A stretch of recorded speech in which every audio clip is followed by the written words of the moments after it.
Happy birthday to you. Happy birthday to you.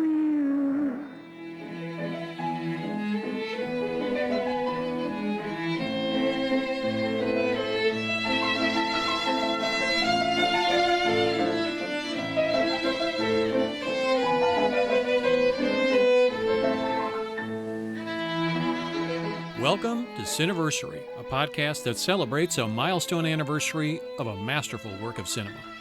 Every month, we extend happy birthday wishes to a different film currently observing a joyous jubilee. We count that as anything from a 20th all the way up to a 100th anniversary. This is your devoted host, Eric Martin, creator of the Cineverse blog and moderator of the weekly Cineverse film discussion group. If this is your maiden voyage, climb aboard. Returning passengers, it's time again to set sail.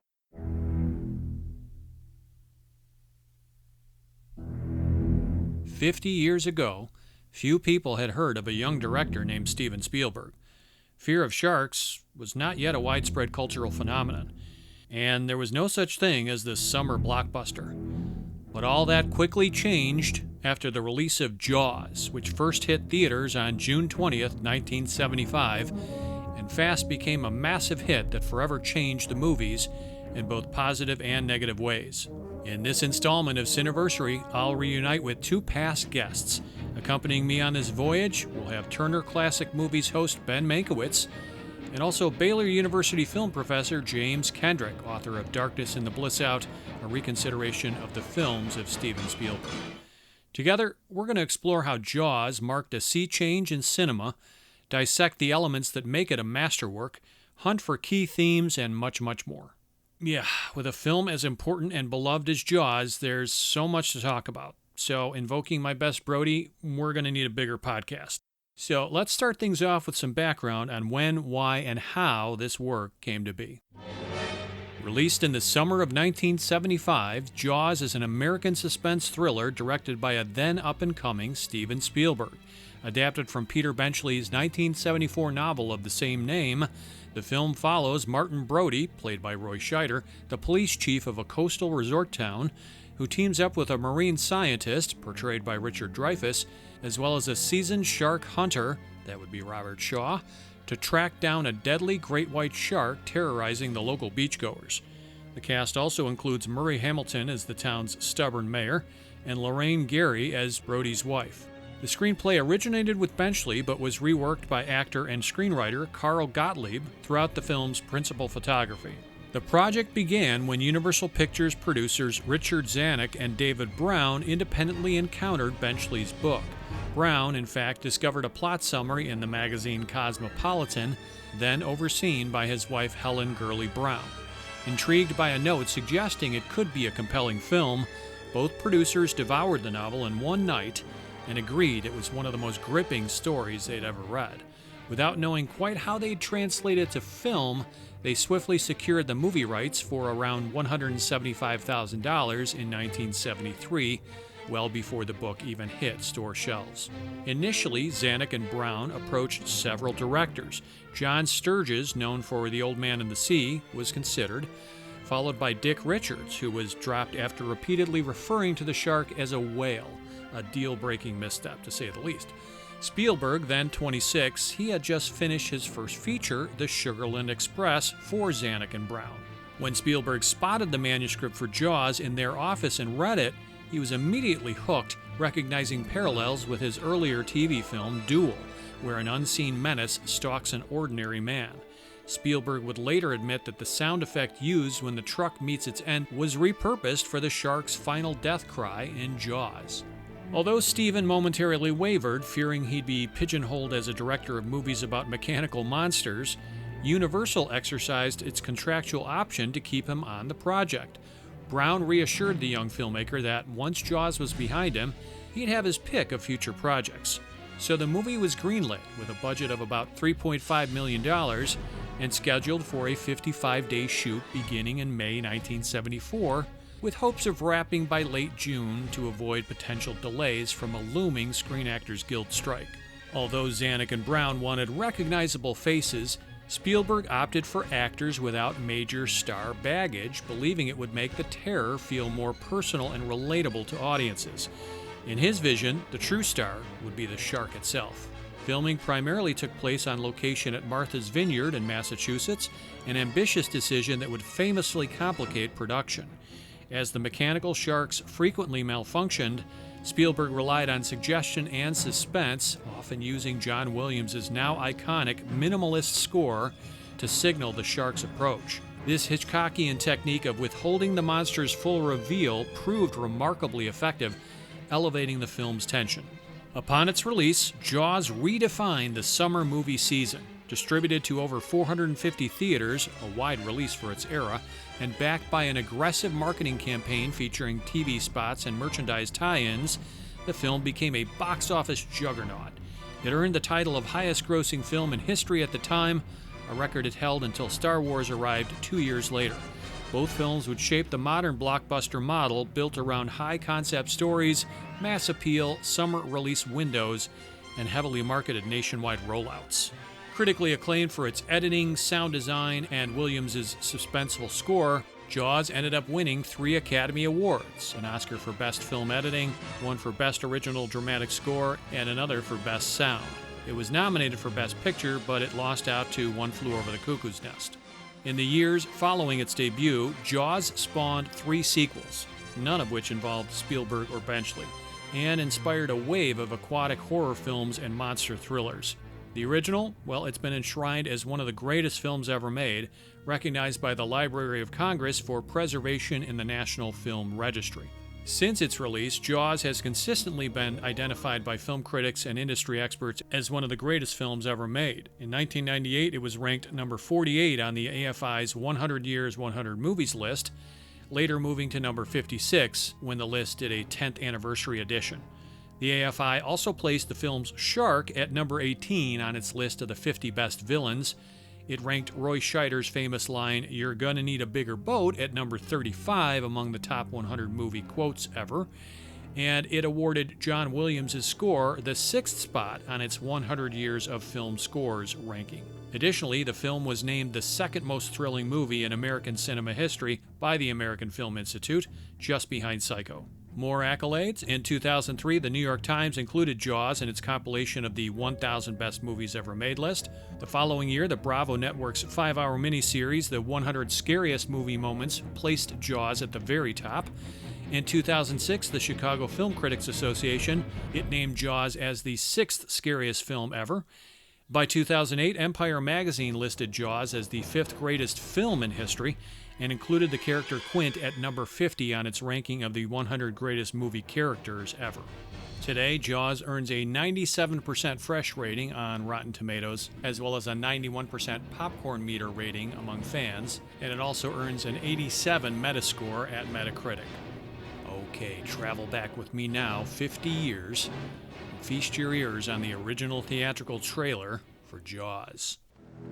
There is a creature alive today who has survived millions of years of evolution without change, without passion, and without logic.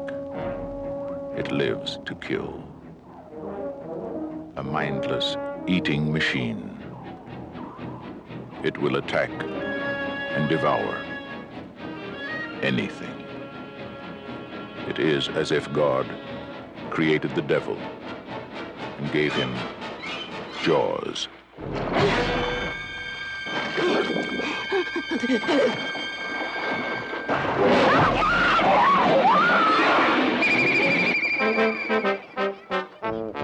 This is Universal's extraordinary motion picture version of Peter Benchley's best-selling novel, Jaws.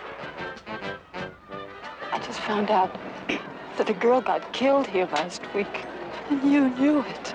You knew there was a shark out there. You knew it was dangerous, but you let people go swimming anyway. Did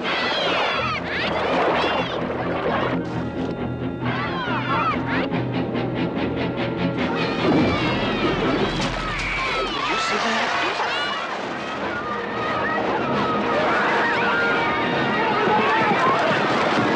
It's all psychological. You yell this? Huh? What? You yelled shark. We've got a panic on our hands on the 4th of July. Is it true that most people get attacked by sharks in 3 feet of water, about 10 feet from the beach? Yeah. What we are dealing with here is a perfect engine, an eating machine. We're not only going to have to close the beach, we're going to have to hire somebody to kill the shark. Bad fish. But I'll catch him and kill him. Did you hear your father? Out of the water now! This shark, swallow you whole. You're gonna need a bigger boat. That's a 20-footer. 25. 3 tons on him. Hurry up, he's coming straight for us. Don't screw it up now. Don't wait for me. Now! Shoot!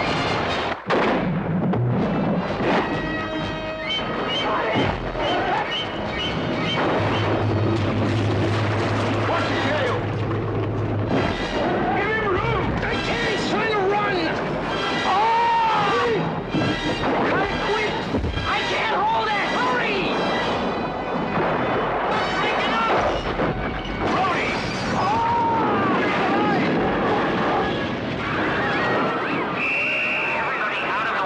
None of man's fantasies of evil can compare with the reality of Jaws.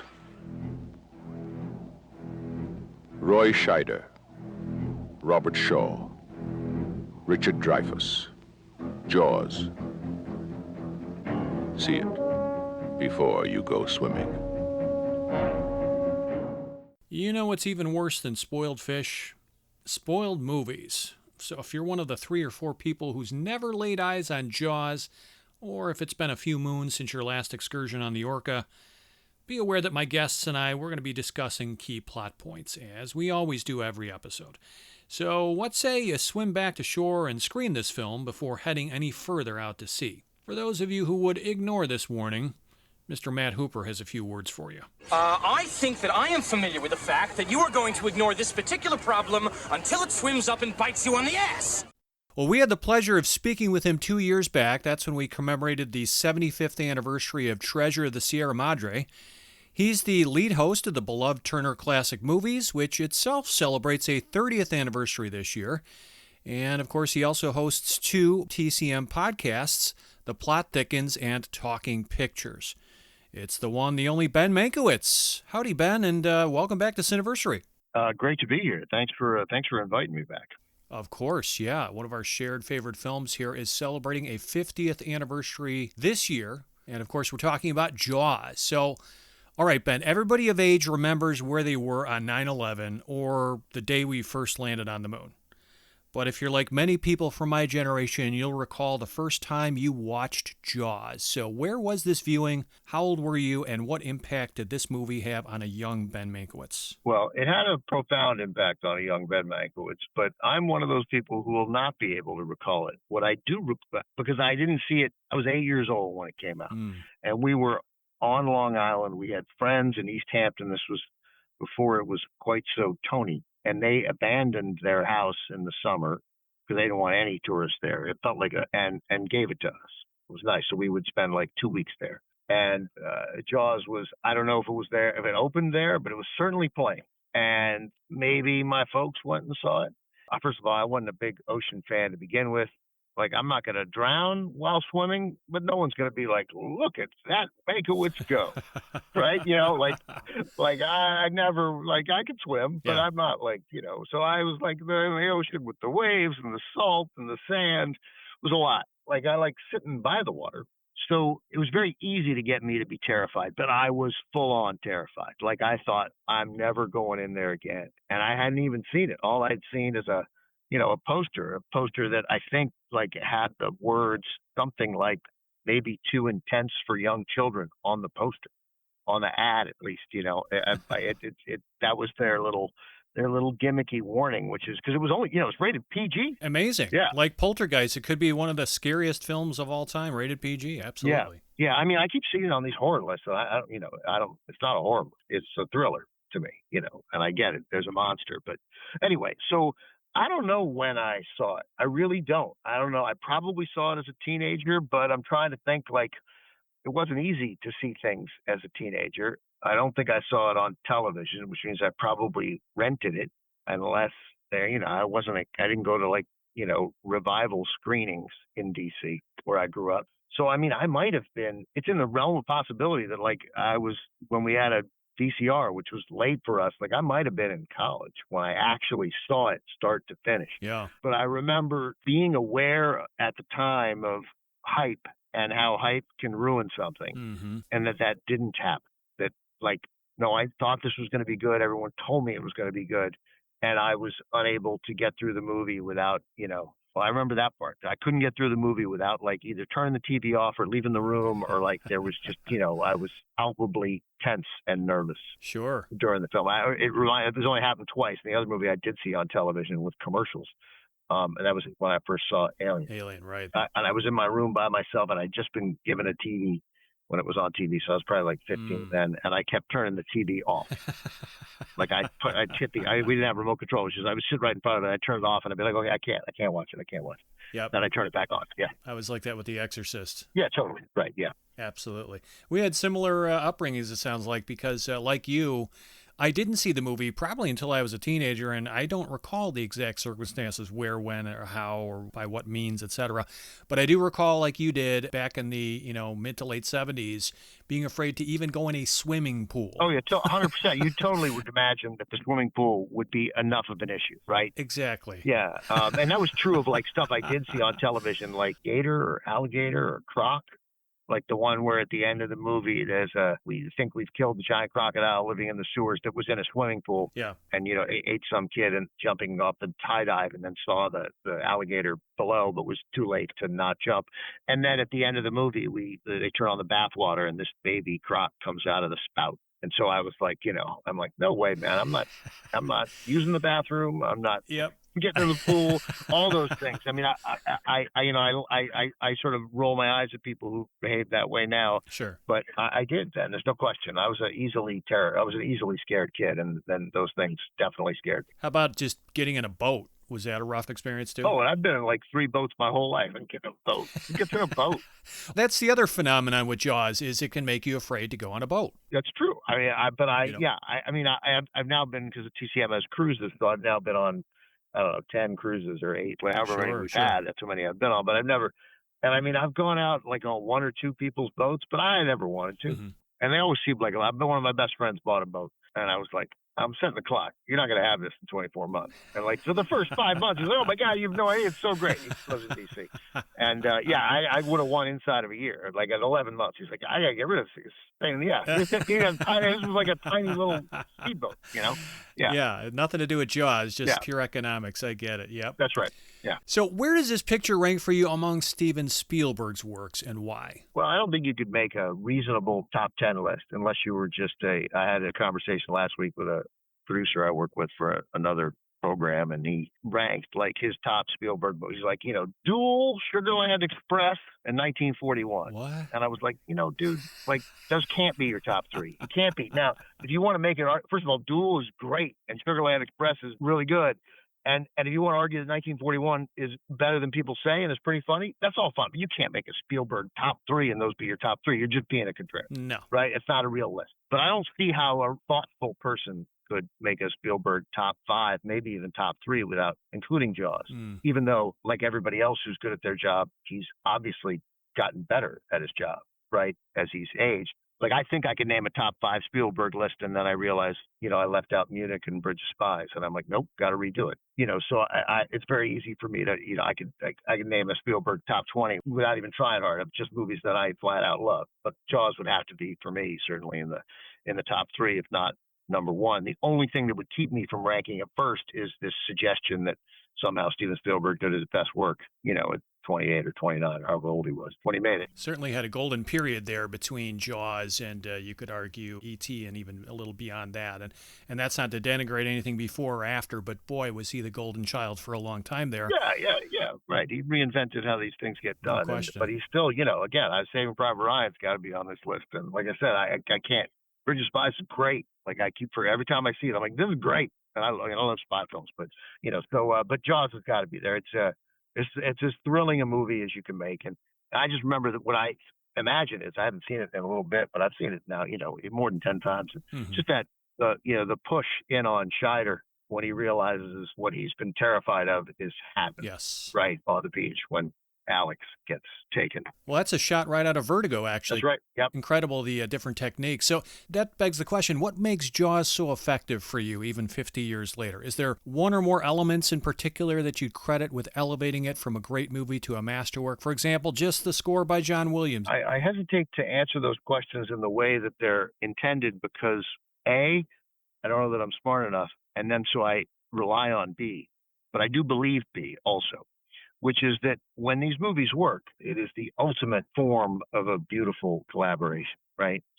But that's what it is. And so these, it's why we have these debates about it. I break the rule all the time. I don't want to say the director's name as if he owns the film, right? Because when they're good, there was a writer, and frequently, by the way, unheralded, there was a producer who enabled the director to see his vision or her vision through. True. And then the performances and the cinematography and the editing, obviously, of course, and the music. So the music for Jaws, of course, if the music had been off, yeah, then it's probably good, but maybe we're not having this conversation 50 years later. But Steven had an idea of what would work and clearly and knew exactly what, when he heard something that worked and when he heard that score, which he obviously didn't think was, basically thought John Williams was kidding at first, and then recognizing how great it was, and they're like, no, you got it. That's it. So the score, the fact that we don't see the shark, which is, again, a part of this wonderful collaborative process. When the stuff breaks, stuff goes wrong while making a movie, they got to improvise.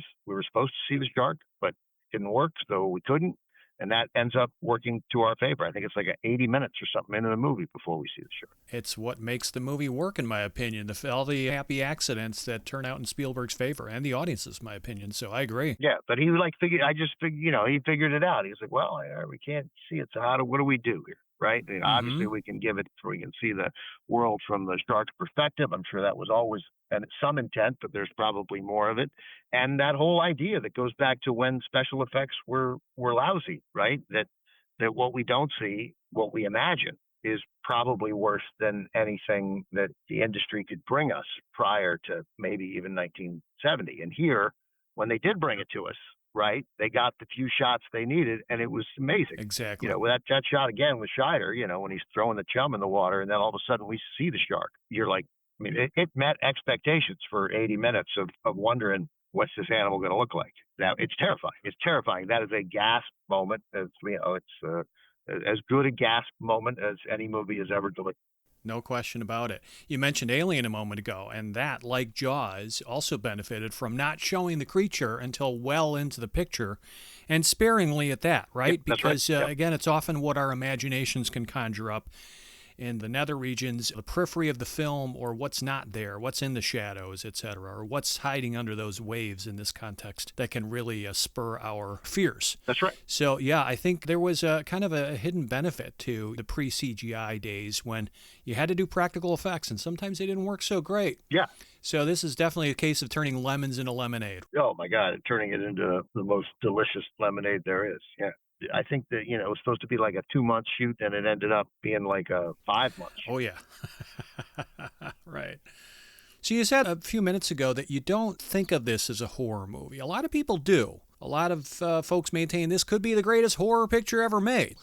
Tell us why you disagree with that and where you would rank Jaws. Well, I disagree with it because I've never thought of it that way, but it doesn't mean I'm right and they're wrong.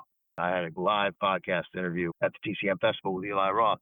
It was amazing. He probably would say Jaws is a horror movie. And so, because it's not my go-to genre, mostly because I told him, like I said, look, it's not that I'm squeamish. I don't want to see suffering, but I can see blood, right? And suffering, when done correctly, will have a profound effect on it. So I'm a candidate for it, but I don't believe it. I don't believe these people most of the time, right? It seems corny. And so I don't care what happens to them. And so then he loved that. He did like that. He was like, yeah, no, you've got to believe it. You've got to, and you've got to buy into the circumstances that we've created. And when I started watching a couple of his movies that I otherwise wouldn't have seen, like Green Inferno and like Hostel, and the first one, Cabin Fever, I was like, oh yeah, I'm scared I'm okay. I get it. I see what this is when in the hands of a really gifted filmmaker. So I can see why people would think it was horror, but it seems too thriller-like for me. So I mean, and I guess the crossover, there is plenty of horror thriller crossover. Sure. And partly because there's no sense that it's anything fantastical. There's nothing about it that is, it's not even real world scenario and a crazy evil mind, right? Mm-hmm. It's just a hungry shark that grew big, which could happen, right? She's not doing anything nothing in the movie. Shark never does anything in the movie that sharks wouldn't do. This is just a shark who has tremendous bravado. Nothing's ever gone wrong for this shark. He's like, oh, just eat the boat. Now I get to eat whoever's on the boat, right? Yep. You know, sure, I'm going to have to chew through some wood, but it doesn't matter because at the end of it is going to be some tasty fishermen. So, you know, it became entirely credible. I mean, if I had to rank it among horror films, you know, I think it's the best ever. I mean, I think it's Psycho 15 years later, made by a filmmaker who was, I'm going to say, better than Hitchcock only because he was able to learn from Hitchcock. The guy who saw everything. You talked about Vertigo and inspiring the Roy Scheider push and pull, you know, so it's just perfect. I mean, the family stuff is perfect. In the early versions of the script, Matt Hooper, Dreyfuss's character, both in the book, in Peter Benchley's book, and in the early versions of the script, there's an affair between Matt Hooper and Scheider's wife. It's a big part of the book, yeah. Yeah, Mm-hmm. and you know, wisely, right, and it was in the script. That's a very wise thing that left out because, you know, like, it's not necessary. It might have been interesting, right, but we don't want to worry about that part. And so, you know, I'm not against having an affair in a movie. There's no moral stand here. It's just, I think everything would have taken away from the propulsive nature of this story. You know, it reminds me a little bit of Paths of Glory, which I also think is a perfect movie. After I see Paths of Glory, I always think I just sat through a 3.5 hour Stanley Kubrick war epic, and then I'm like, it was 88 minutes. Yep. Like, it just gets into it, but it puts so much in there. And Jaws, there's no moment. There's no weak moment. No fluff. Yeah, it's just perfect. We talked a moment ago, too, about how this is a PG-rated film, which is astounding to me. It's released in 1975. Now, the MPAA chose to give it a PG rating instead of an R, but you consider its violence, its gore, even some slight nudity in the beginning. Does that surprise you that it was originally branded with a PG? And do you believe this is the absolute scariest PG-rated movie ever? Yeah, I don't know whether scary entered into it for that. I mean, I just don't know. I don't know what the board standards were. I know that, in fact, go back to the Eli Roth conversation, he was praising the ratings board, which he's eager to release unrated movies because he thinks there's a market for them. But he's like, you can work with the board. You've always been able to work with the board. They'll listen to you, right? They want your movie released the way you want. They've just got some things they got to get in, and they want to work with you on it. Whereas in other countries, they just take stuff out. They're like, no, they don't even tell you. They're like, no, we had to release your movie. We're removing this critical scene because it's too bloody. So I don't know what the board's process there was on Jaws. Given the lack of true gore in it, I get why it's not an R-rated movie, right? Which was sort of a big deal to get an R-rated. I mean, the difference between R and PG is, well, it was so vast that they came up with a rating in between. Yeah, I don't know, though, Ben. There's severed legs, severed heads. There's blood gushing all over the place. I got it. Yeah. The severed head is definitely something, shot in the pool, but it's super fast, right? All of it's super bad, and there's not blood with the head. Like, I mean, just all these decisions, you know, Stephen made consciously, right? At least in editing. There's no blood with the head. The severed leg, we don't see the rest of the body when the leg is severed. And it's super fast. And Quint even is devoured even without a tremendous amount of blood. There's a little, and that's the scene to me that definitely would have made it an R-rated movie, right? And I imagine there's a cut where that's 15 seconds longer, 8 seconds longer, where they would have been like, no, it's got to be R. You can't. This is the clincher. And then he sort of managed to cut it back. As I'm going to guess that was the biggest challenge because the other stuff is so quick and again, you're not seeing the suffering. Yeah, even when the kid is killed, we don't see the boy die. We see his mother's reaction. True. Still, to me, it's a miracle that it wasn't released with an R. That's it. I totally agree with you. And obviously, if PG-13 exists, the debate still would have existed, but it would have been between PG-13 and R. Like PG would have been off the table. Things changed within a few years. So we're talking Quint there. Does his monologue about the sinking of the USS Indianapolis, does it remain among your favorite sequences? For me, it's tops in this movie. It's a great scene. It's a great scene, and the whole manner in which it was, written by 4 people, I think, maybe, right? And including Robert Shaw, who was a terrific writer, and then John Milius sort of getting it shorter, and then I guess, or Milius and then Shaw, I can't even remember now. But it became, again, the perfect length, and also wonderfully, enough of it is true, right? It's not really true, but it's not untrue. It's fairly close to what happened with the USS Indianapolis, and certainly what happened to some sailors in the Pacific. I mean, Shaw is such a great actor. Incredible. Sterling Hayden would have been amazing also, right? No question. Interesting to think, yeah. Who was certainly considered. I think Sterling Hayden, by the way, also considered for Shaw's part in The Sting, and then they cast Richard Boone, who then just didn't show up, and that's what led them to casting Shaw in The Sting. He's the right choice in both those movies. That is rare. I don't know that you can find many monologues in movies that are terrifying. Just the manner in which that guy tells the story is terrifying and tells you what you're up against, right? I mean, he really sets the scene for what happens. It's the dialogue, it's the delivery, it's everything. He sells it so well. It's incredible. And the silence of everybody else is a big part of that. And, and I don't even know if there's music. In my imagination, there's no music there, but I don't even know. I could be wrong. No, just a little bit underneath. But no, it's so effective 50 years later. It's Jaws' 50th birthday. Birthdays are a time for giving gifts, but it's the fans who continue to receive the presents. So what would you say is Jaws' greatest gift to viewers? Well, I mean, if we're going to count it as a horror movie, it is certainly a way into horror for people. It's like a fully accessible human horror story with an entirely credible villain. Jaws' greatest gift, I'd say its worst gift is the summer blockbuster, right? The unintended gift is sort of everybody chasing a summer movie that will be like Jaws, and then that morphing into making 5 different Jaws, and then we begin the era of true sequels, really. I mean, that really hit with Star Wars 2 years later, but Jaws certainly, first movie to make $100 million, sure, you guys discussed, first movie in more than 400 theaters, all these firsts for Jaws. But, it certainly, if nothing else, nobody was going to stop Steven Spielberg from being Steven Spielberg, but it is the movie that certainly, permanently put him on the map, a place that he just keeps making movies that make sure that no one's ever going to take him off the map. I mean, that the same guy who made Jaws could, nearly 50 years later make The Fabelmans. Real testament to what kind of filmmaker this guy is. Well said. Yeah, and it gave us these, sort of great couple of really, really fine actors in critical parts of their career, both Scheider, who'd already done The French Connection, and Dreyfuss, who'd done, American Graffiti. But these guys were not big stars, and they went on to, to really terrific careers, underrated careers. Yeah, certainly in Scheider's case, underrated. Dreyfuss has got an Oscar. Yep. No, that's a great answer and a lot to think about there. By the way, we have no conversation about it. We just have to say the words Murray Hamilton because he's so good. The mayor, the inept, clueless mayor. Also great in The Graduate, yes. Mm-hmm. Cineversary listeners, they continue to enjoy the wonderful podcasts you host, The Plot Thickens and Talking Pictures. I thought Decoding John Ford, by the way, was your best season yet. Really good stuff. Well, thank you. What's on deck for season 6? Also, are there any forthcoming episodes of Talking Pictures you can tease?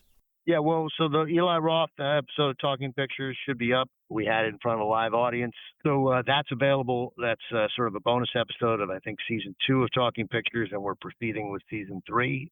We should be getting going on that pretty soon. And as you said, season 6 of The Plot Thickens, which is more a narrative podcast about movies and the people who make them, on Cleopatra, and sort of unearthing some myths about Cleopatra, about Taylor and Burton, and did it really bankrupt Fox? Was it really her salary that caused the problems, and mostly what it did to the career of my uncle, Joe Mankiewicz. Should be fascinating, absolutely, to deconstruct that movie. And it was really interesting to sort of go back and get Joe's contemporaneous journals. Oh, wow. During Cleopatra. That was and it really humanized Joe for me because he was sort of a mythic and tragic figure. But it turns out, in a shocking development, he was just a man, full of humanity and all that goes with it. Well, Ben, it was wonderful catching up with you and talking about one of our shared favorite movies on its Golden Jubilee. Here's hoping you never get elected the mayor of Shark Island or host a future TCM cruise on the Orca. Thank you very much. I appreciate your thought. Both are a danger. Yeah. Stay away. All right. Thanks again for returning to Cineversary. Bye-bye, Ben. Bye. Thank you. It was great. Appreciate it. That was fun. Some great memories and laughs shared there with Ben, who continues to bring his A game to TCM and the podcasts he hosts. We really appreciate his appearance. So thanks again, Ben. When Spielberg's in the spotlight, our next guest, well, he can't be far behind. He's a professor of film at Baylor University. He's the movie critic for QNetwork.com, the author of several books on filmmakers and the cinema, including Darkness and the Bliss Out, a reconsideration of the films of Steven Spielberg. And he's returning for his 4th appearance on Cineversary. Mr. James Kendrick, it's great to have you back. Great to be here. Thanks for having me again. Couldn't think of anybody else. I mean, we're up on another big Spielberg milestone movie here, and one of the biggies of them all. It's Jaws. It's the 50th birthday, so can you believe it? Like, I'm not trying to date you, but I assume you were alive when this movie came out, so do you recall the first time you saw it? Well, let's see. I was 1 year old when it came out theatrically, so I did not get to experience it in the theaters, unfortunately. But as a child of the 70s and 80s, obviously I was a kid of the video cassette, blockbuster, video store rental era. And so that was my introduction to Jaws. I saw it probably too young. I was probably about 11 or 12. Managed to convince my mom to let me rent it because I remember I had two older sisters Okay. who she would not let them see it in theaters in the mid 70s when they were about that age. But I guess I'd worn her down by that point. So yeah, so I rented it on video, and I remember watching it as a kid on the VCR and just being absolutely terrified. Wow. And I have to ask, like, did it make you afraid to go in the water? Oh, absolutely, absolutely. That's the litmus test, isn't it? Isn't it, James? It really is. I mean, I think I was already a little bit worried about it, but that just sealed the deal. Yeah, it's such a shared universal experience, and it speaks to the power and the potency of this movie. That, I mean, you watched it on home video years after its original release. You probably knew some of the pop cultural touchstones about it, and just kids talking about the movie, and there was probably just some innate, am I wrong, some innate sense in you as a child before you even watched it on video that, oh, sharks might be in the water, right? Oh, absolutely, absolutely. I had all of the kind of preconceived notions about it, and I knew what to expect, but it didn't make any difference. It still scared the pants off me. And was it also fair to say that you had the doot doot doot doot kind of in the back of your mind before you watched a moment of Jaws for the first time? Was that embedded in your consciousness as a child too? Oh yeah, oh yeah. I mean, John Williams' score. I mean, it was so embedded in pop Sure. culture at that point. There was no way. As a matter of fact, I think I'm pretty sure that I had seen the Zucker brothers Airplane before I saw Jaws, and Yeah. it opened that parody of Jaws with the sound and everything. So yeah. Oh, it's so great. You're absolutely right. So by that time, yeah, it had already filtered through pop culture awareness and made its way to you. Yeah, fascinating. And boy, you're making me feel really old now because typically, again, it's a compliment to you, but like most of my guests, they tend to be older than me because they're more learned. They've been around talking to the sages and so forth, as you are. But yeah, it's interesting that you didn't get to see it in the theaters as me and some of my peers did. But that doesn't mean that you were excluded from the experience, the impact that it had on you. So very fascinating take there, especially as a second run, if you will, on home video and how that impacted you. So thank you for sharing. To me, it's easily a top 25 film in my book, all time, right? It's my second favorite horror movie ever, right behind Psycho. And it's interesting because, Psycho makes you afraid to go in the shower. This makes you afraid to go in the water. So again, Spielberg, Hitchcock, it's quite a lineage there. I think it's also Spielberg's best or second best film in my book. Now, I'm really partial to E.T. and Raiders of the Lost Ark just because they're childhood favorites. So best versus what's the greatest, it's a very subjective answer to me. But arguably, I think this is his greatest film, not my favorite of his, but his greatest film due to his required resourcefulness and command of tonality. So where does this land for you as far as Spielberg's filmography, horror movies, if you have a list in your mind, if at all, and just in general? Yeah, where do you think this lands for you, this movie? Oh, it lands very high. I mean, it's to me one of Spielberg's greatest accomplishments, and I think you really kind of nailed it when, as far as a film, it's one of his most cinematic films in terms of taking a concept that could have easily been so bad.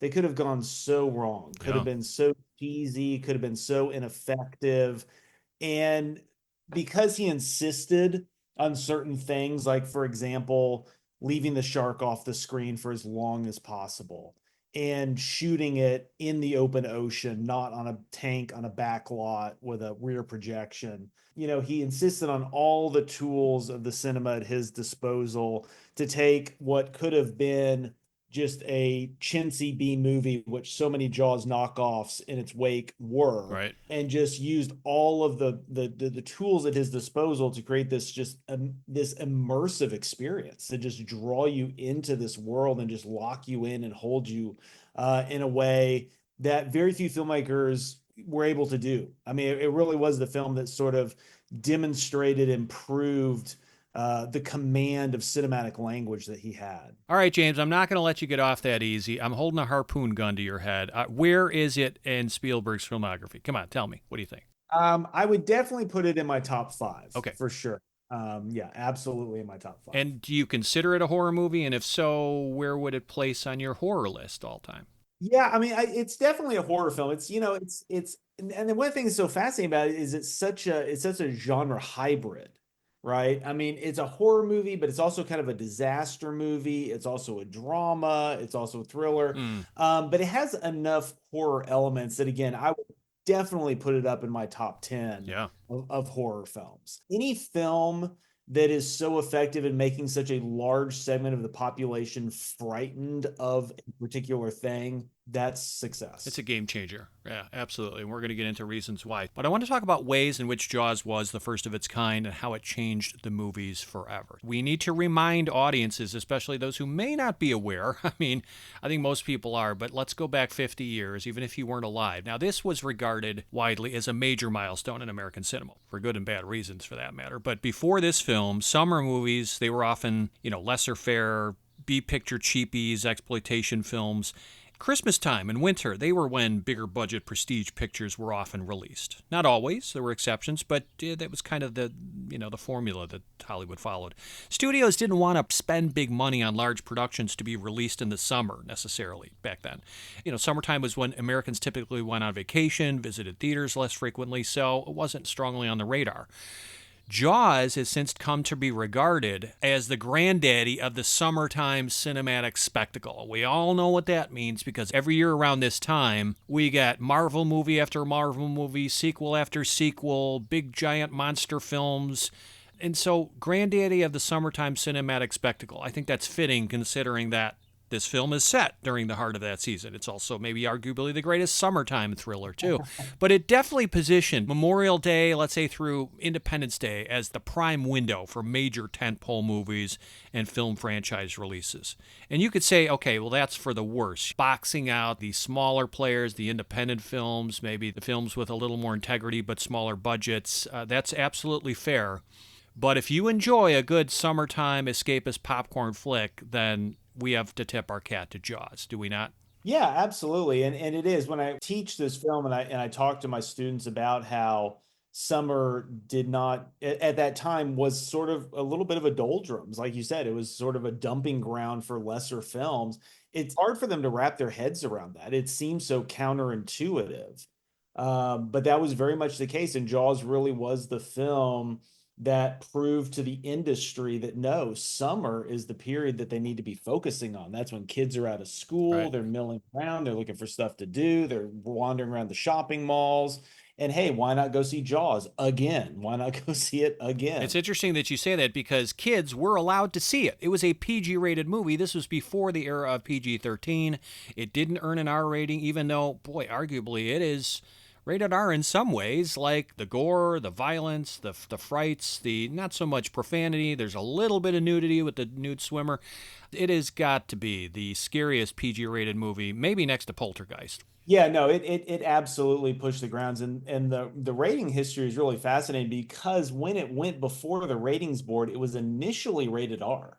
Their first inclination was to rate it R, and then they reconsidered it, and by a vote, I believe, of 5-2, reduced the rating from R to PG. And there's some conspiracy theory about, was Universal putting any pressure? Did Jack Valente, the head of the MPAA, intercede in any way? The ultimate argument was that, yes, while it was very violent and bloody, I believe Jack Valente's argument was that, well, the majority of the violence is done by a shark. And if it had been, human on human violence, that's something different. But because nobody can technically imitate a shark's violence, Yeah. then it's not as dangerous, and so therefore a PG rating is Pretty clever argument there. You look at The Exorcist 2 years earlier. Like, they had people lined up around the block. It made a mint, of course. And it was rated R. Yep. But I don't think we'd be talking about this movie in terms of the milestone aspect of it, the groundbreaking aspect of it. It wouldn't have arguably become maybe the box office champ that it did without that PG rating. That was huge. Yeah, and it did. And even though, if you look at the old original one sheets, Universal tacked a little addendum to the PG rating that said maybe too intense for younger viewers, which was actually not the first time that had been done. That's almost exact same addendum was attached to the Andromeda Strains rating back in 1970. Yeah, that was a G-rated movie. Yeah. Right. So they clearly recognized that they were pushing a boundary there, but it was obviously one they were willing to take on. And opening up that possibility of younger viewers getting to go in without their parents' permission, that definitely helped. Yeah, because of course, it became a massive hit. It was the first film to top the $100 million mark in box office revenues. In only 2 months, it became the highest grossing film ever. And that was before, of course, Star Wars broke that record 2 years later. But Jaws, what did it do? It proved that popcorn escapist movies that were also crafted with quality could generate both big box office and critical acclaim. It revolutionized the industry by advancing, if not creating, the concept of the modern, quote, event film, unquote. I mean, a movie so highly anticipated that audiences flocked to theaters in droves, often returning multiple times to wait in line forever to see it. And this phenomenon became a defining characteristic, right, of modern Hollywood blockbusters. Yeah. So it's incredible to trace how much this movie changed things. And again, the critics who say, well, it changed things for the worse, they have a point. But nevertheless, this is what we're used to over the last 50 years now. So it changed movie budgets, it altered distribution tactics, and, of course, marketing strategies forever. Because pre-Jaws, only epic movies were given gigantic budgets. Jaws' budget ballooned, I was reading here, from, I guess it's estimated around $4 million originally to over $9 million. That sounds like nothing today. Of course, it's nothing. It's a pittance today. But it was a king's ransom back then. And its total box office take of more than $470 million, I think that's to date. I hope that's accurate based on what I saw. But that, if you adjust for inflation, that equates to nearly $1.2 billion today. And that, James, makes Jaws the 7th highest grossing motion picture in history, adjusted for inflation. Oh yeah, absolutely. And the budget, yeah, you look at the numbers now and they seem so quaint and cute. Mm-hmm.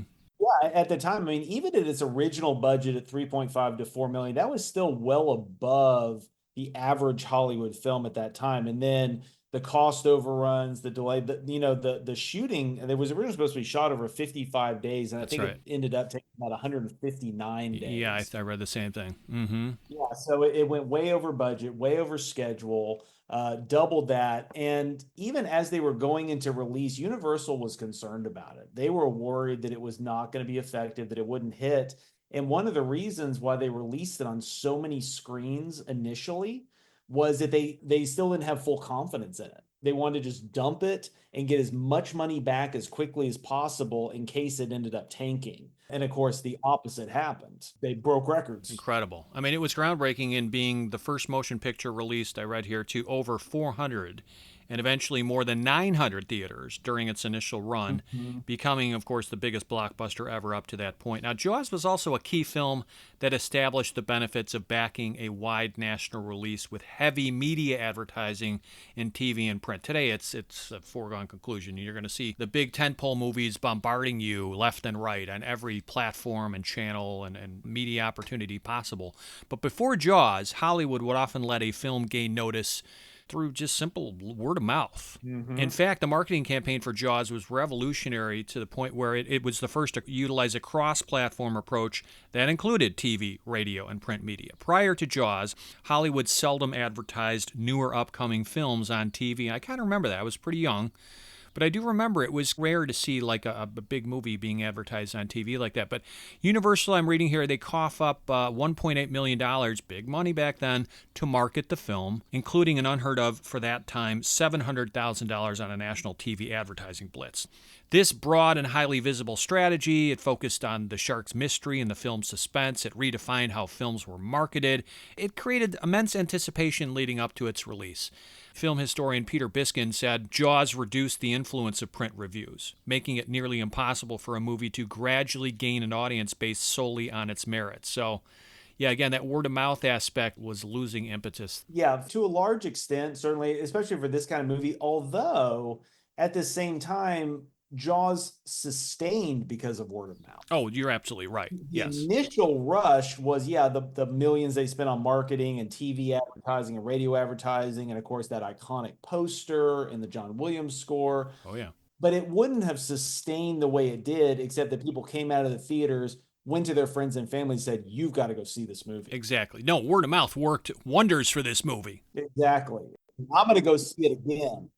But Peter Biskin is right in terms of it did change the way Hollywood went about releasing large scale movies, and it largely moved away from the slow spread release where you release at a couple of major cities, waited a month or two, and then instead of this kind of large scale release. But I don't think we'd be talking about Jaws today if it hadn't had the kind of critical and audience response it did, which makes it a very unique film. It's true. It's rare to have that two-fisted punch there. Yeah, absolutely. How it changed cinema forever, I mean, top of the list for me anyway. It's all nice to have these numbers and these box office records and everything else. I don't care. To me, what matters is this film solidified Steven Spielberg as a major filmmaking force, with Jaws being his first big hit, propelling him to superstardom, becoming a household name director, one who would go on to craft some of the biggest and best American movies of the next 50 years. Full stop. Spielberg. This put him on the map. Absolutely. Yeah, it really did. It, the critics who have been paying attention, who had seen, Duel when it came out on television in 71, who had seen the Sugarland Express in 74, recognized his potential, saw what he could do, but I don't think anybody could have seen the juggernaut of Jaws coming. And in fact, it was a movie originally that he was reluctant to direct. Yeah, he initially went after it. The story is that he saw the novel in galley form on the desks of Richard Zanuck and David Brown, who were producing his film The Sugarland Express the year before, and he literally begged them to let him direct it. And Universal wanted a couple of other directors, including John Sturges. None of those worked out, and then they kind of came back to Spielberg. But then once he got the job, the immensity of it scared him so much. Apparently, he tried to quit several times. It's amazing, he tried to beg them to fire him, and they wouldn't do it. To think how history would have been changed if he was let go from that picture, right?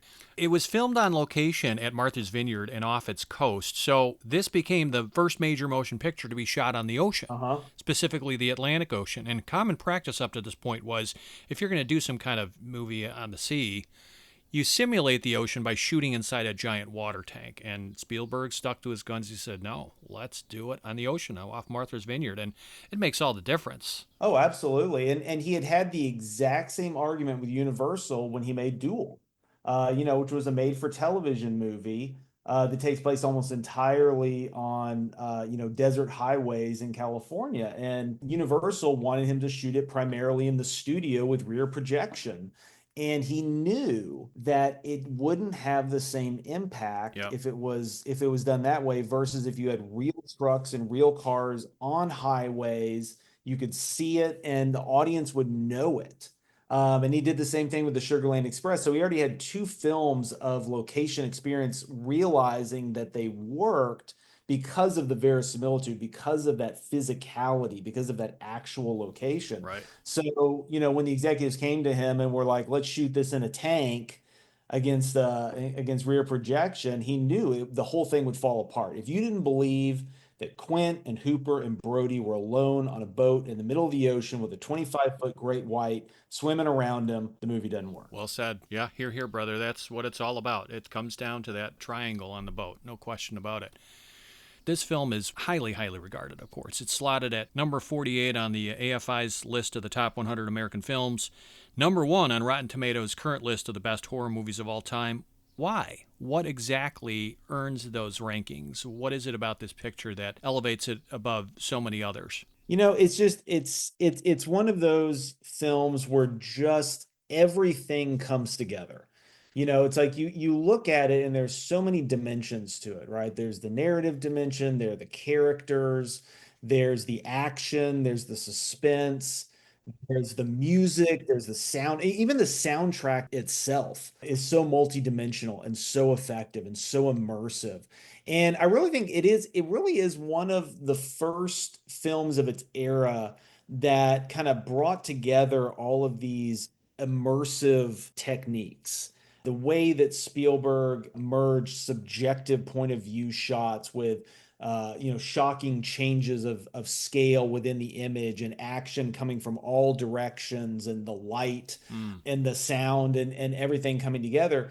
And all of that is important. But the other thing I always argue when I'm teaching this class to my students, we actually spend a lot of time focusing on analyzing the scenes that don't involve the shark. We talk about the scenes of the characters talking and interior scenes with Brody's family and the build-up scenes that suggest the shark's presence because they're so well done. Masterclass filmmaking, yep. Yeah, it really is. And even the most basic, rudimentary seeming scenes, there's amazing camera work and the editing, is so well done. Totally true. And it just works. Howard Hawks famously said that a great movie has 3 really good scenes and no bad ones. Yeah. And this movie, it boasts an embarrassment of riches when it comes to great scenes. You think of the moment when Brody, scooping chum off the bow, startled by the giant shark, he walks back to his shipmates and he says, "You're gonna need a bigger boat." Everybody remembers that one. Yeah. That's maybe the most iconic line. But others, of course, point to the sequence on the beach when the young Kittner boy is snatched by the shark, blood spurts out of the water like Old Faithful. We see that classic dolly shot zoom of Brody. That's 10 out of 10 as far as great scenes. But to me, I think to most people, when you ask them in memory, what's the best single sequence in the movie, I think it's Quint's USS Indianapolis soliloquy that is the standout moment. Yeah. Very first light, Chief. Sharks come cruising. So we formed ourselves into tight groups. It's kind of like old squares in a battle, like you see in a calendar, like the Battle of Waterloo, and the idea was shark comes to the nearest man, that man he starts pounding and hollering and screaming, and sometimes the shark would go away. Sometimes he wouldn't go away. Sometimes that shark, he looks right into you, right into your eyes. The thing about a shark, he's got lifeless eyes, black eyes, like a doll's eyes. When he comes at you, he doesn't seem to be living until he bites you. And those black eyes roll over white, and then you hear that terrible high-pitched screaming. The ocean turns red, and in spite of all the pounding and the hollering, they all come in and they rip you to pieces.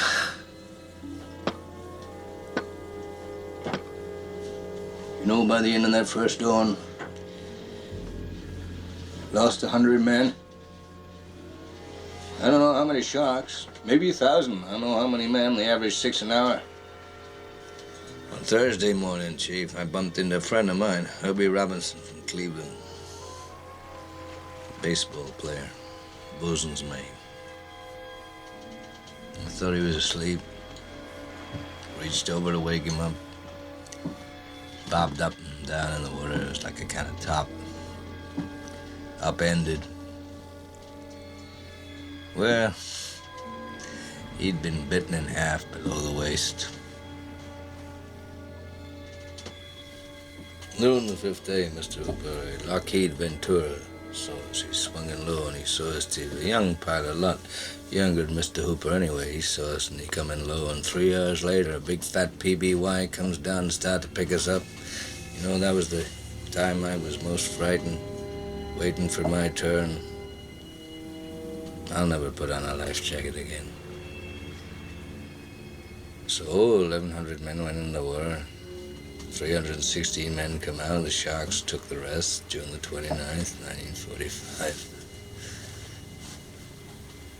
Anyway, we delivered the bomb. Another example, there's so many great scenes, but also fantastic monologues. And it's not just the USS Indianapolis moment. It's Hooper's orally descriptive autopsy of the dead girl I often think of. Because like the Quint monologue, it empowers our imagination to fill in the blanks we are told but don't see. And this is what Spielberg and his collaborators are so good at here. The torso has been severed in mid-thorax. There are no major organs remaining. May I have a glass of water, please? Right arm has been severed above the elbow with massive tissue loss in the upper musculature. Thank you very much. Partially denuded bone remaining. This was no boat accident. Did you notify the Coast Guard about this? No. It was only local jurisdiction. The left arm, head, shoulders, sternum, and portions of the rib cage are intact. Do not smoke in here. Thank you very much. This is what happens.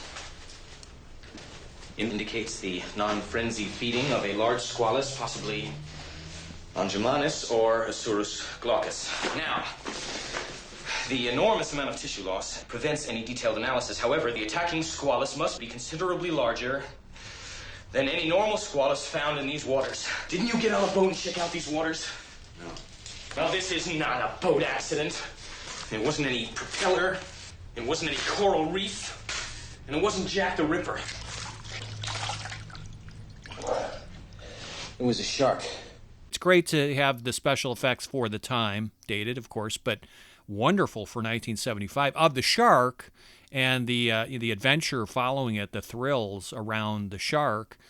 But my God, there's so many fantastic moments just with the actors and just simple dialogue. Oh, absolutely. Yeah, and when I show this film to my students, which I do every year because I teach a history motion pictures class that I show it in, and then I teach a course on Spielberg every other year. So some years I show it twice. Wow. It really grabs them. And I've got, I have students in there who have never seen it before. They've heard of it and they've heard their parents talk about it, but never seen it. And then I have a lot who are like, yeah, I saw it on TV. And I'm like, you haven't actually No, you haven't really seen it. Have you watched that TV with commercials chopped up? Right. Until you see it on a big screen with 200 other people all responding in the same way in time together, that's when you've seen Jaws. It's got to be wonderful being a film professor and just watching your students, some of whom have never laid eyes on this film, just watching how they're taking it in and experiencing it and then talking about it. It's got to be a wonderful experience for you, I would assume. It's so rare. Like, you just think that at this point in time, 50 years later, everybody's seen Jaws, but the truth is some people have not. No, they really haven't. It is one of the great benefits of the job. And I'd be lying if I said,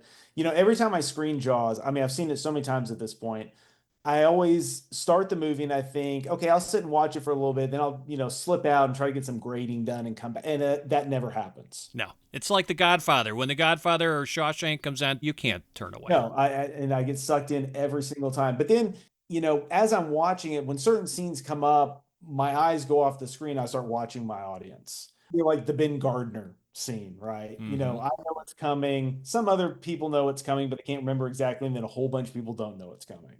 Kind of turned around just sort of watching to see. And I mean, butts come off the seat. That's all I'm saying. That's fantastic. God, I'd love to hear these stories about the classroom. I'd love to be a student in there or just a fly on the wall. It'd be so fun. But yeah, going back to the question about what makes it great, I mean, obviously, John Williams' score, master composer, perhaps the most instantly recognized movie music ever, placing 6th on the AFI's list of top 25 film scores, and deservedly so. The two main notes that da-da-da-da signify the shark as, I'm quoting Williams here, an unstoppable force of mindless and instinctive attacks, grinding away at you just as a shark would do, instinctual, relentless, unstoppable. Spielberg credited the score with half of the success of the film. Oh, yeah. I don't think that's an overstatement. Williams and Spielberg, what do? They use music very wisely during the film because it's not wall-to-wall music. Mm-mm. There's often moments of silence or quietude that are punctuated by sudden the theme comes back or there's a rousing reprisal of the score. This ratchets up the tension, because it extends those quieter moments and then unexpectedly pours on the music to insinuate impending danger, and it's really cleverly done. And you think about the creature effects. You got to give them props. Like, it was pretty amazing for the day. We get it. We hear all these famous stories about how the shark breaks down and they couldn't show all the photography they wanted to, but that's to the movie's benefit, as you laid out before. The subaquatic photography, I'm thinking about that in particular, like the POV shots of the shark when you're seeing people at the water's level, like right at the edge there or below. And also, of course, the location shooting on the ocean, all phenomenal. I mean, the greatest enjoyment of this film comes, of course, from the dynamics between the three men trapped on the boat, as you rightly expressed.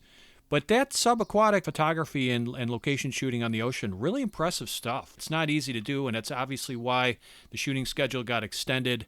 But boy, did they turn lemons into lemonade. Yeah, and I really, you know, I don't have any evidence of this necessarily, but I do wonder if very many people had ever thought about, prior to Jaws, what they look like from below when they're floating in the ocean. Yeah. You know, I'm just this pair of defenseless, dangling legs just hanging there, and I've got no idea what's below me. You look like wriggling bait on a line to a big Exactly. fish. Is what you look like. That's exactly, that's you. And yeah, and to go back, you know, with John Williams' score, I mean, obviously there have been lots of movies prior to Jaws in which characters had particular themes. You know, that was actually kind of a classical Hollywood scoring technique that had sort of gone out of vogue. And then, of course, Williams resurrected it big time with Star Wars, with Luke Skywalker having a theme and Darth Vader having a theme.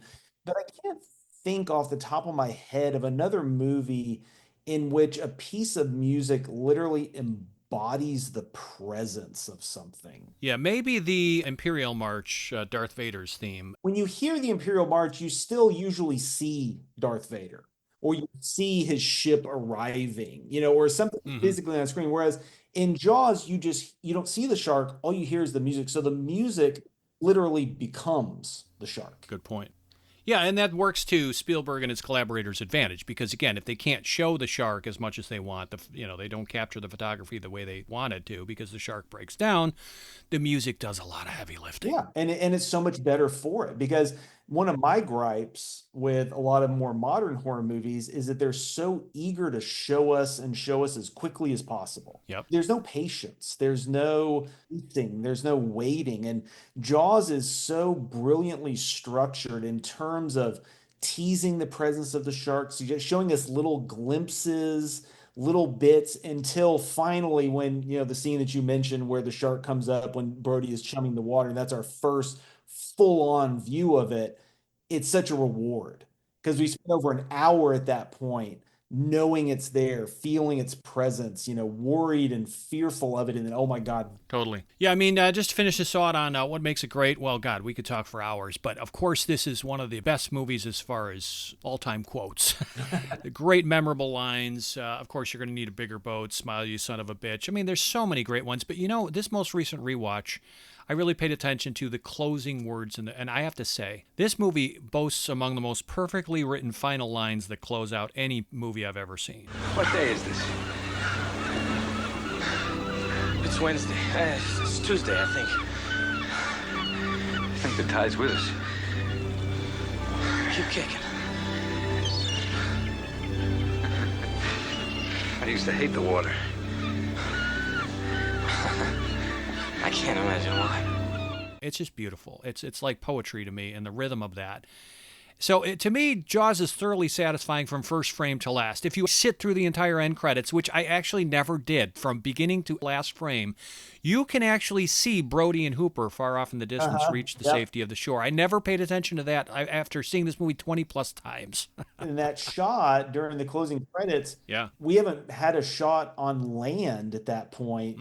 For over an hour. Yeah, good point. You know, prior to that shot from the vantage point of the beach, the closing credits, every shot for the past hour has been out in the middle of the ocean. It's almost like a relief. It's like, oh my gosh, the camera is back on land again. Exactly. Two of the finest jump scares in the horror canon. The severed head that Hooper suddenly encounters in his underwater investigation, and, of course, the unexpected surfacing of the giant shark that precedes the bigger boat quote. As far as jump scares, if you're a fan or not, like, you have to give props. Like, this movie has two of the all-time best. Oh, yeah. This movie won a few Oscars. It didn't win Best Picture. This was One Flew Over the Cuckoo's Nest's year. Yep. But yeah, I mean, it's incredible. It's on so many greatest films lists. I don't even have time to list them all. But yeah, I mean, I think we painted a compelling picture of how this movie continues to be great.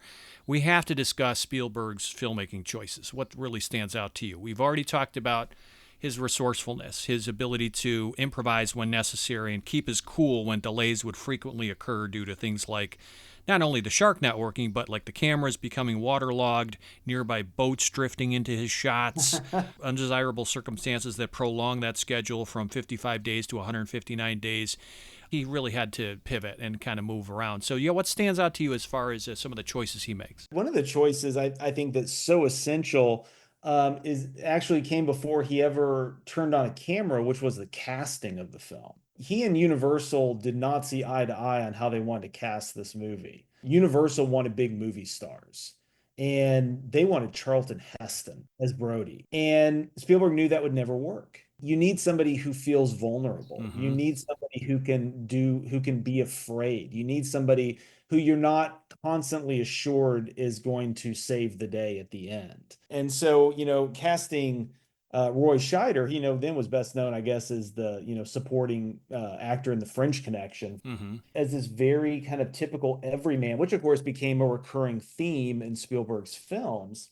I think was absolutely essential to the movie working, because if you have these big stars in the role, you don't feel it in the same way you do if these feel like real people. Yeah, it's a good point. But he also deserves kudos for paring down the original Peter Benchley novel to its essential elements, Yes. right? I mean, he casts aside subplots like Brody's wife having an affair with Hooper. Then he chooses to extend, the shark hunt, which I think is given a little shorter shrift in the novel.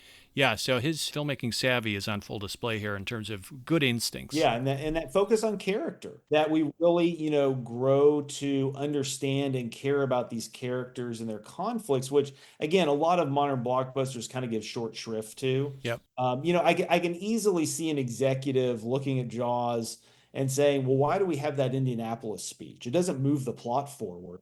We don't need it necessarily. Do we really need to know Quint's backstory? But it's such a just powerful moment, and it tells us so much about him and casts him in such a different light. Completely. And it's just such a horrifying story that, interestingly, a lot of people in 1975 had never heard of before. Yeah, I mean, it is a little bit fabricated, but It's based on a real-life event, which was the sinking of the Indianapolis. But, I mean, this is the centerpiece of the movie, if you really think about it, in terms of grabbing our attention, critical kudos, acting chops. I'll stand by the Indianapolis speech is my favorite, but close second is the start of Act 2. Because Spielberg demonstrates bravura flourishes time and again in Jaws, but cleverly shot and edited those scenes along the beach at the start of the second act is incredible. You ponder the execution of this episode. You have Brody sitting nervously on the shore. He's watching the bathers vigilantly, right? The camera, what does it do? It pans left with one set of characters. Then, in the same shot, it reverses direction to follow characters walking the other way. It's a pattern that Spielberg repeats. Mm-hmm. What do we see? There's a blurry figure passing in front of Brody, totally eclipsing the frame, and that allows Spielberg's next shot to cut in closer to Brody, a technique that is actually repeated 3 times, suggesting increasing tension felt by the police chief. Spielberg then shifts from shots of the bathers back to Brody and employs misdirection in the form of, if you recall, that older swimmer. Yep. He's wearing that dark bathing cap that Brody and the viewer briefly believes is a shark. That hat here. Yeah, next there's an extreme close-up of a man addressing Brody on the right side of the frame. I thought of Carrie and how De Palma uses a similar diopter shot in the movie Carrie. Yep. There's a shouting swimmer behind and to the left of that man in close-up. The effect is that we, like Brody, are often distracted from lurking dangers in the water, right? And soon we feel a pervading sensation of impending doom, ushered in by the ominous disappearance of the stick-fetching dog. What is it followed by? Well, the underwater shark POV shots of swimming and floating bodies.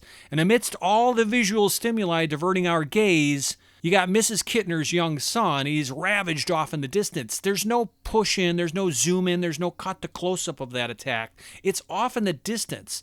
And then comes the famous Hitchcock Vertigo shot replication depicting Brody's instant realization of this horror, achieved by having the camera suddenly zoom in on his face while simultaneously dollying the camera backward. That's how Hitchcock achieved that shot, and I guess Spielberg did the same. But the director's cinematic prowess, command of visual storytelling, They're perhaps most apparent in this sequence than at any other point in the film.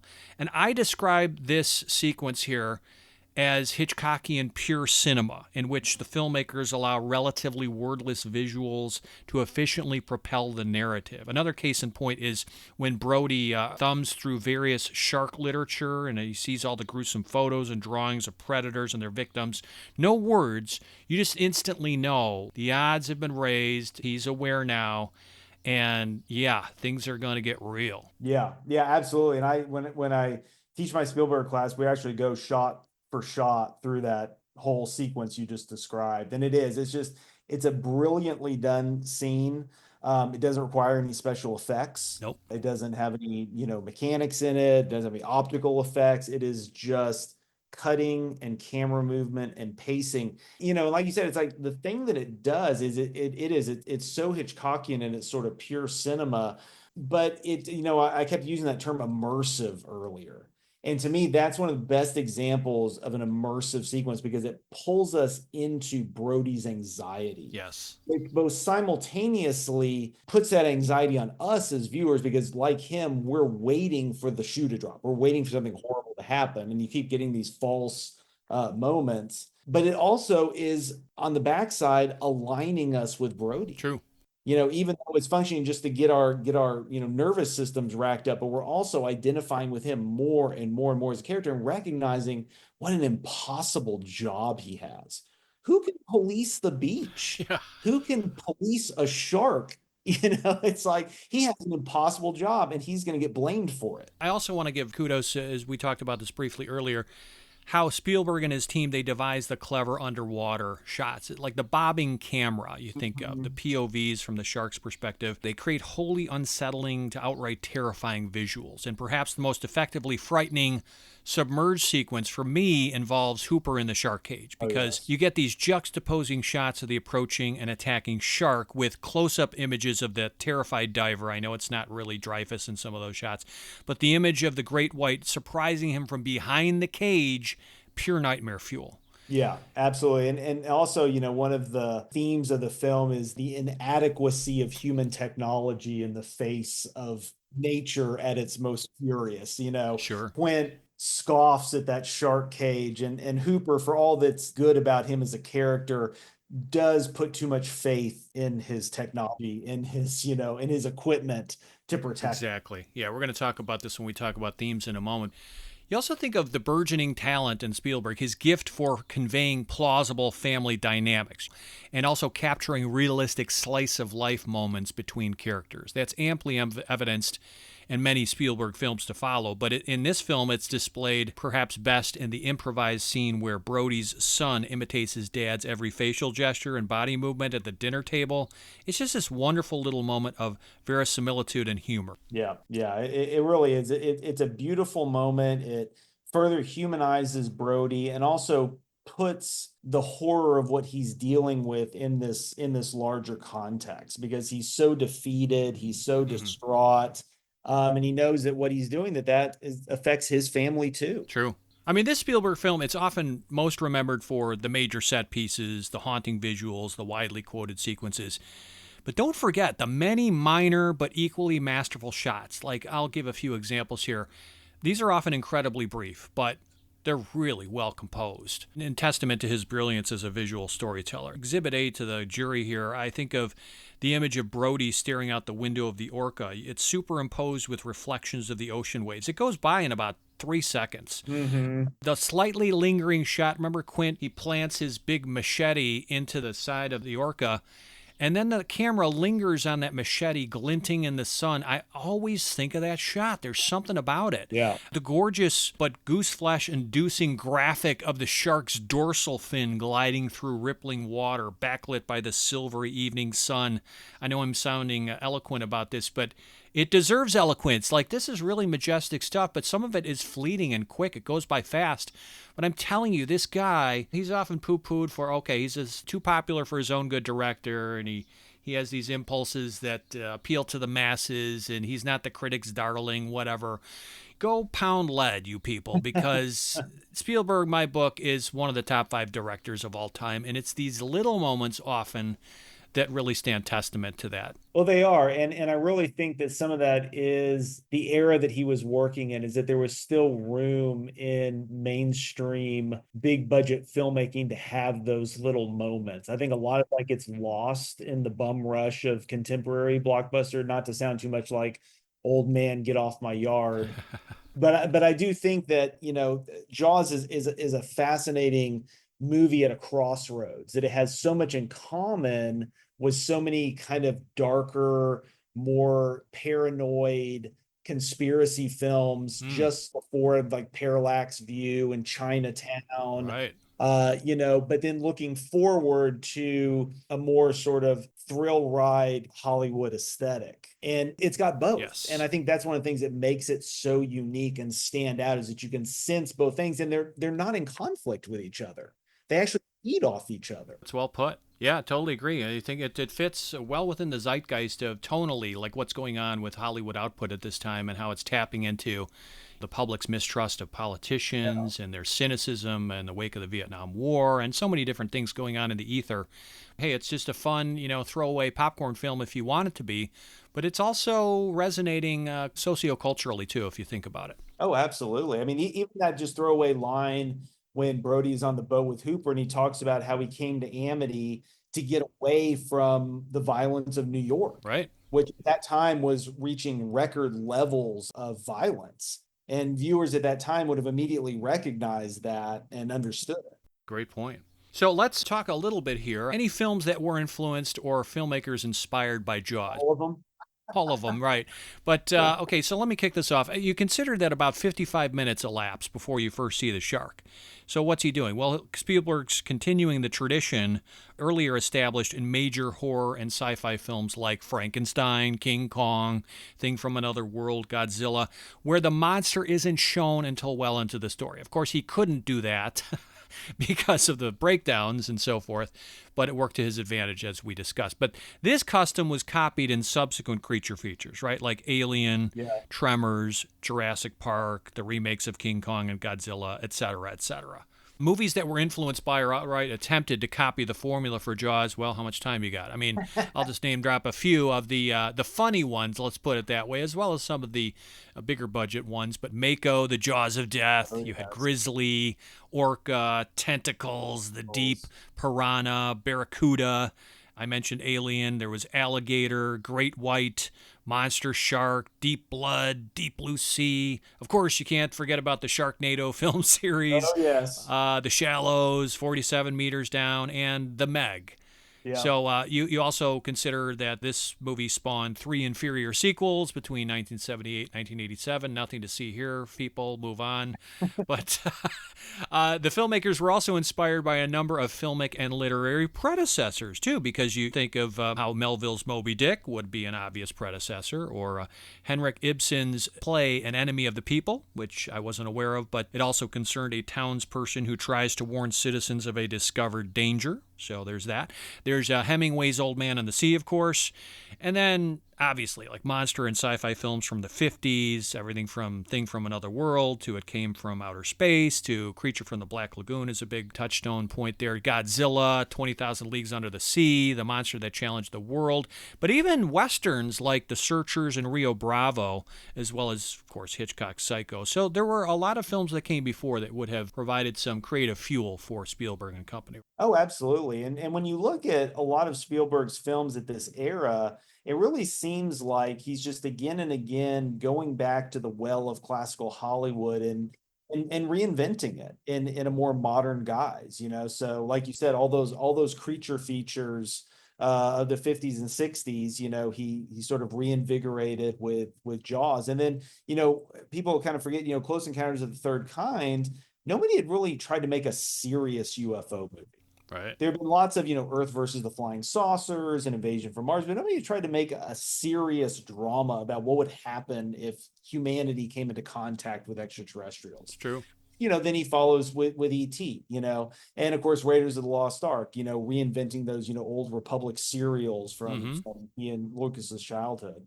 So, in a way, Jaws is just a part of that larger movement of that early wave of his career. Like so many of the directors of his era who had grown up watching old Hollywood movies, and it was in their DNA, and they loved them, and they wanted to, rework them in a more modern way. Absolutely. No, I like that. Reinventor, I think, is an apt moniker for Spielberg, especially during this golden period between 1975 and arguably like the mid 80s or so. Not that he stopped being great after that, of course, but boy, it was quite a run he had there. Well, we have to talk about themes. So, yeah, what emerges after viewing Jaws, James? I mean, what's the film trying to tell us? What can you point to? Well, I mean, there's always, of course, the obvious theme of, the smallness of humanity in the face of nature. Mm-hmm.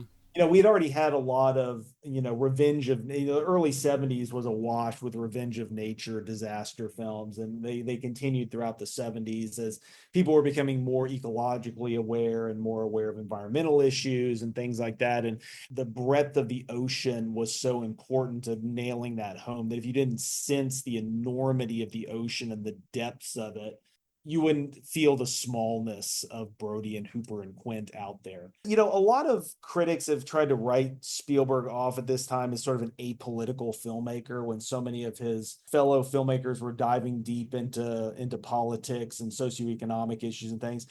Jaws is in a lot of ways a very political film. When you think about, how much of the drama of the first half of the movie is about the mayor and the town council and the business owners resisting the call to protect the public because they're afraid of losing profits, because they're afraid of losing the 4th of July weekend money, and that sort of tear of capitalism. At what point do you set aside the profit margin to protect human lives? Absolutely right. And to me, that's very clear. And I've never really understood people who argue that Jaws is just strictly a popcorn film, because there's so much that could be cut out otherwise. But I think given the time that it came out immediately post Watergate, there was all of this very paranoid angst about government and corruption. And it really plays out very, very clearly about what happens basically when your government fails you. Completely simpatico with you on this, and it's probably my number 2 theme, which is what you've already articulated, but political corruption as well as capitalistic avarice. Yeah. It's fitting that this narrative occurs over Independence Day, is it not? That it's just a year removed, in fact, from our country's bicentennial. And here I'm going to quote Slant Magazine's great critic Chuck Bowen, who insists that Spielberg and company, quote, created a black parody of greed, studliness, and self-entitlement. In other words, a parody of America. Jaws creates a disconcerting portrait of America trying to stake its claim in a willful naivete in the wake of all the sobering events that defined the country in the late 60s to early 1970s. Watergate, Kent State, Vietnam, etc. Good quote there. But interestingly, the only other villain in the story besides the Great White is Mayor Vaughn, who insists on business as usual despite death and danger in his jurisdiction. And this negative political depiction and whitewashing of the truth would, of course, resonated with audiences in the wake of the Watergate scandal. So I completely agree with what you're talking about there. And I do, and I'm not going to go to the mat to defend Mayor Vaughn by any means, but the more I watch the film, in a lot of ways, the more I feel for him, because I don't think he's a bad person. I don't think he is evil. I think he is a pawn in a larger system who doesn't know what else to do other than play by the rules he understands. Yeah. The only problem is, though, that even though he may not be evil at heart, his political pressure can get people killed. Amity is a summer town. We need summer dollars. If the people can't swim here, they'll be glad to swim at the beaches of Cape Cod, the Hamptons, Long Island. That doesn't mean we have to serve them up a smorgasbord. We never had that kind of trouble in these waters. Martin, a summer girl goes swimming, swims out a little far, she tires, fishing boat comes along. It's happened before. I don't think you appreciate the gut reaction people have to these things. Harry, I appreciate it. I'm just reacting to what I was told. Martin, it's all psychological. You yell barracuda, everybody says, huh? What? You yell shark. We've got a panic on our hands on the 4th of July. Right. And he succumbs to that. Instead of standing up and doing the right thing, he succumbs to the pressure, and that town council meeting, I think, is so important. from that perspective, because it shows how all of these business owners are just, pushing him to keep things open, keep the beaches open, and he fears so much for his own political existence. So, and people talk about how he just sort of disappears from the narrative, but you have to think about the way he does disappear from the narrative in that scene in the hospital Right. when he's so shaken, he's so rattled, and it amazes me that he comes back in Jaws 2. I would think he would leave office. Interesting take after there. that. To me, I mean, the number one message of the movie is the victory of the common man, because Jaws is essentially a triangular conflict between three representative types in society, right? The opposing points on the triangle, well, they're Quint, and what does he characterize? Real world experience, superstition, maybe the past. Hooper, who embodies intellect, science, and the future, and Brody, who exemplifies inexperience, open-mindedness, and the present. Brody, to me, is the bridge between the past and the future, the grizzled veteran and the upstart intellectual, the old school versus new school. In this dynamic, Brody is designed to prevail against their shared adversary, the shark.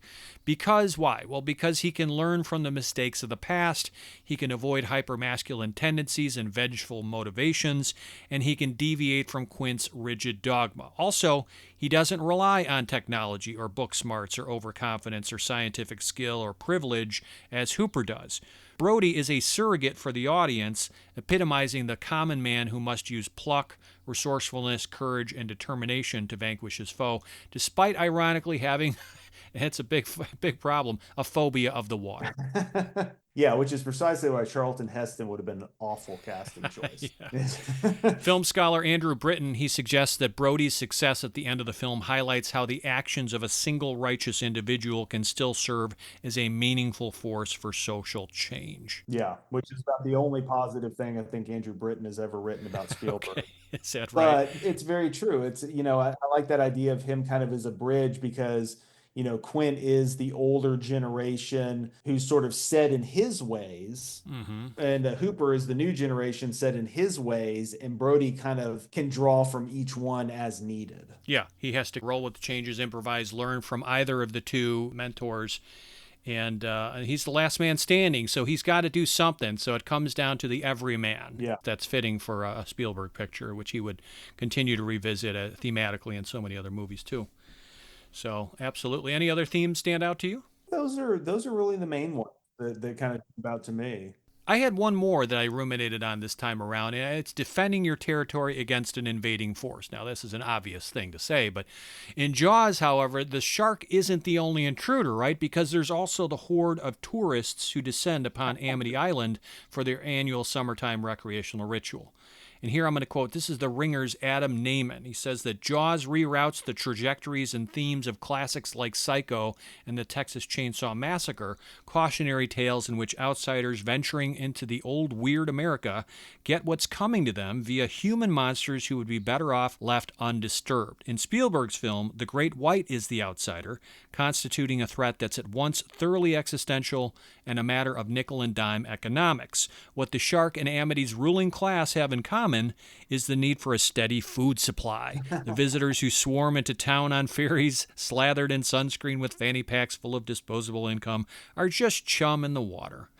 Kind of a cynical take there, but not wrong necessarily. No, and it's interesting because you brought up westerns earlier, and I think there is something to that as well because the ocean is truly the last frontier, the one that we haven't conquered, right? The old adage, we know more about the surface of the moon than we do the depths of the ocean. Yeah. And it's there's so many shots in the film that hinge on that very clear demarcation between where the beach becomes the ocean. And it's like once you leave the beach, you go out into that untrammeled frontier where no longer are you in control. No longer are you the most powerful thing around. You are now at the mercy of whatever is out there. In the same way, in westerns, when the civilizing, quote unquote, civilizing forces of the East were moving westward, they were moving into unknown territory. They didn't know what was out there, what was waiting for them. Yeah. And so, a way, I think it kind of plays on that mythology as well. And again, sort of acts as a warning to not be too arrogant about that. Yeah, that's key. Right. Be humble in the face of nature. Right. The last frontier. I like what you articulated there. So, James, it's the 50th birthday of Jaws. I always say that birthdays are a time for giving presents, but it's the fans who continue to receive the gifts. So what is Jaws' greatest gift to viewers, James? I think it's just that exhilaration, that immersion that it gives you, that it's just one of those films, and there's really just a small handful of them out there that just brings you in. That is just such an experience. You know, you watch a lot of movies and you enjoy them and you walk away from them. There aren't a whole lot of them that I would describe as an experience in and of themselves. And I think Jaws is one of those. Yeah, can't argue with any of those words, absolutely. I mean, there's so many gifts. It's the gift to film fans that keeps on giving, if you ask me, because among the numerously nicely wrapped packages in this context it presents to viewers is how it serves as two movies in one, with the first half focused on the terror inflicted on a small community, and the second half a gripping adventure thriller that almost turns into like this pirate adventure at sea. Yeah. The Williams score turns from menacing and terrifying to this rousing swashbuckler score. It does. At some points. It's interesting. But again, two films, with this second half, you have the three men pitted against a monster from hell. And another present it so effectively gives us is how it presents the POV of the underwater predator closing in on its prey near the surface. I mean, it's birthday and Christmas rolled into one in that sense. But also the best scene in the movie, which is not an action or horror moment, but a simple sequence featuring a really good actor using his own jaws. Robert Shaw delivering his harrowing shipwreck story just before he dies. We could talk multitudes about this. There's the serendipitous fact that we don't even see the shark up close until more than halfway through the film, as we discussed, and sparingly after that, primarily because, of course, the mechanical shark kept breaking down. Yet that proves fortuitous because not seeing the shark, it builds intrigue and suspense. But topping all these fabulous gifts for me, James, is Spielberg himself, who comes of age while making Jaws and irrefutably validates his gift for cinematic storytelling, as well as his dexterity when creative pivoting was required on this trying shoot. So many happy accidents under Spielberg's watch here. You consider, for example, that the original screenplay called for the shark to kill Hooper in the underwater cage, but the footage of real sharks that a separate team shot in South Australia didn't actually capture man-eaters ripping apart some dummy or prop, which would have been required to off Hooper, right? So using this spectacular underwater footage that did come forth, it saves Hooper's character. But also, after Universal refuses to foot the bill for a reshoot of the underwater sequence where Hooper encounters the severed head, right? Mm-hmm. What does Spielberg do? He spends a few $1,000s out of his own pocket to ensure that reshoot, bestowing one of the great jump scares on the world. Tip of the hat to Spielberg. Yeah, Jaws is really the film that gave us the Spielberg that we know at this point. Absolutely. So what is James Kendrick busy with these days? Do you have a new book? Is there an event, an appearance, a commentary? What's going on in your world?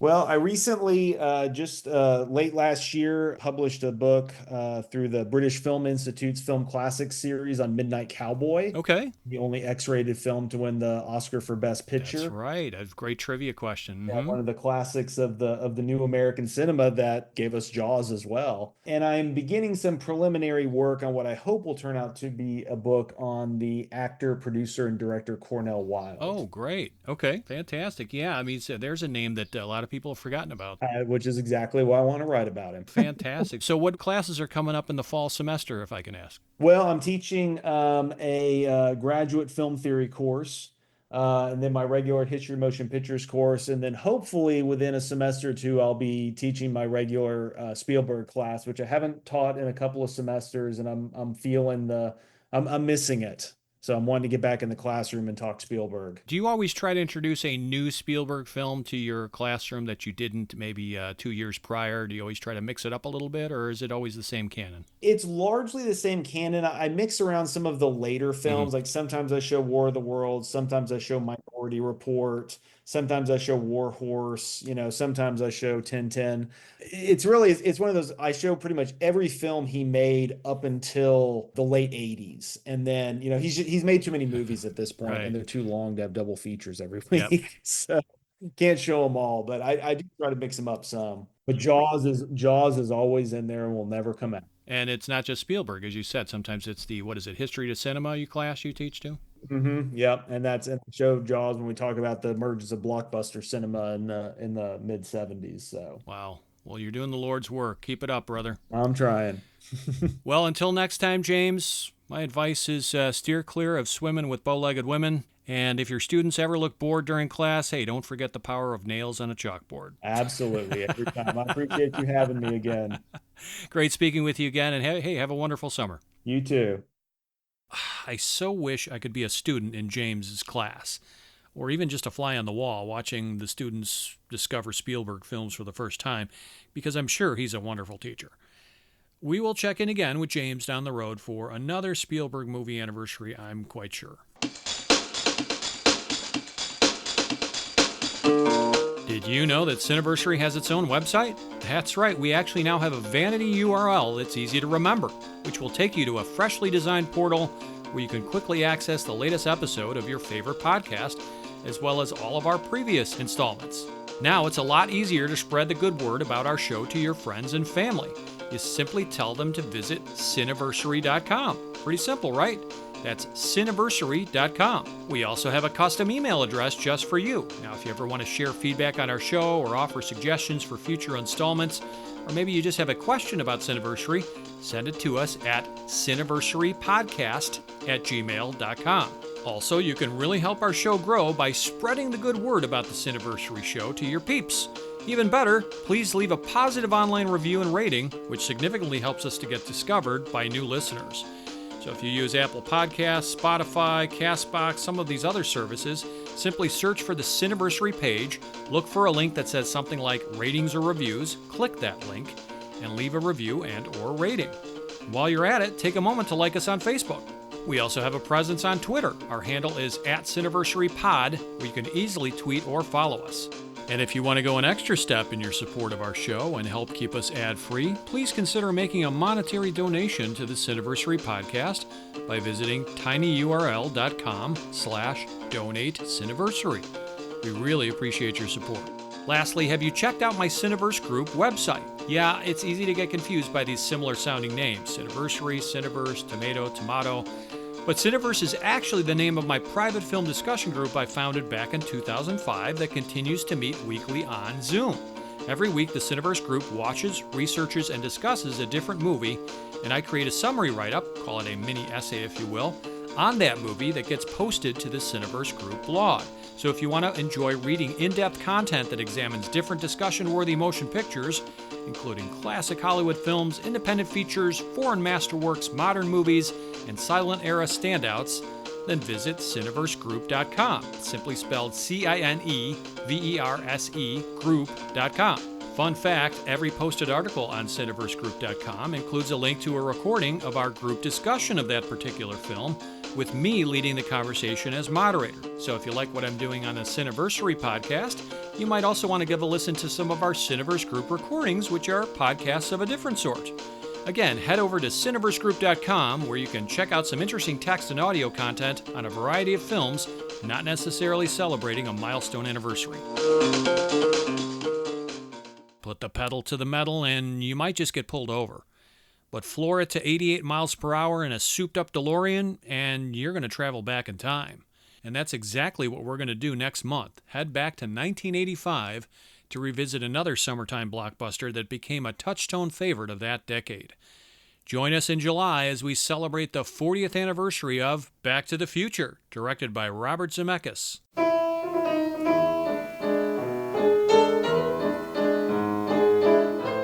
Until that time, this is your humble host, Eric Martin, reminding you to butter up that popcorn, live a big screen surround sound life, and yes, indeed, cherish those classic movies.